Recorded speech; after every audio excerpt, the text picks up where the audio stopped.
try and get the wild and woolly west. Well, we're there. Here comes a rancher bloke on a horse with spurs and things. Chief, who is this coming? Whoa, Colombo! What, more of them? I've just had a tussle with some redskins. Opened a tin of tomatoes. Auf Wiedersehen. Shalom Aleichem. And who are you? I'm Big Chief Maxie Bacon. I know your brother, Streaky Bacon. You can hold my horse. What will I get for holding your horse? Sanctuary. What did you say this? Sanctuary. What means sanctuary? Sanctuary much. And who are you?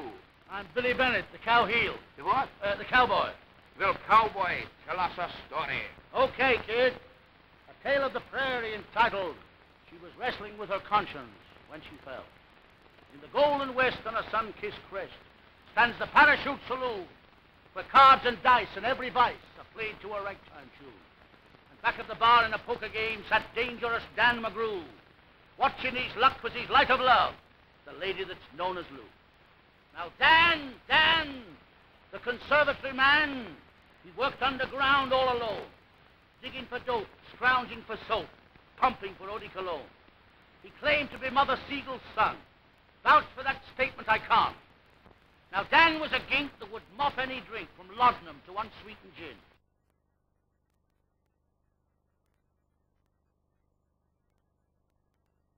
Now, Dan was a gink that would mop any drink from laudanum to unsweetened gin.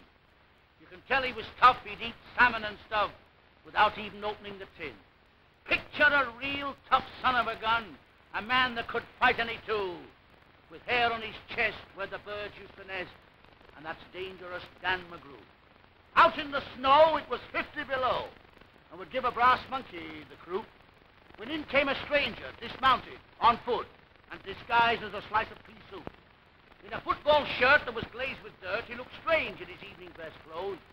Icicles hung from his eyebrows, and bicycles hung from his nose.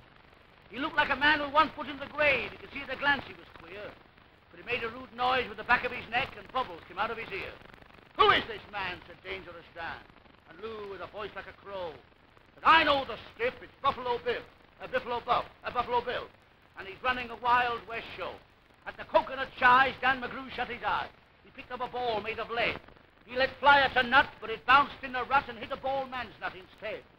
The cannonball bounced on the ball fella's nut, and bang went a paraffin lamp. Set fire to the bearded lady's mustache, and up went the whole of the camp. In less than a second, or longer than that, pandemonium started to reign. The skeleton slipped up the elephant's trunk, and the fat lady slipped down a drain. Dan McGrew fired a shot at a wild leopard spot. I couldn't say which spot he chose. He bounced back on his chest, and his braces went west. Then down came his how do you do. The girl with tattoos had a fit of the blues, because it scorched all the paint off her chest. And the man with a hose started pitching her clothes, singing everything's done for the best. There were Eskimos, Harpamos, blow your nose too, Gleeks, freaks, and pipsqueaks as well. Chinese and knock-knees and buzzer-bazooks that only a mother could tell. White men and black with no shirts to the back, that morning looked tattered and torn. One poor little Hindu, he just made his skin do, the same as the day he was born.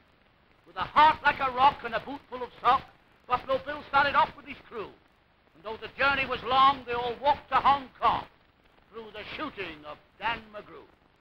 And that's all there is of that. Well, ta-ra, boys.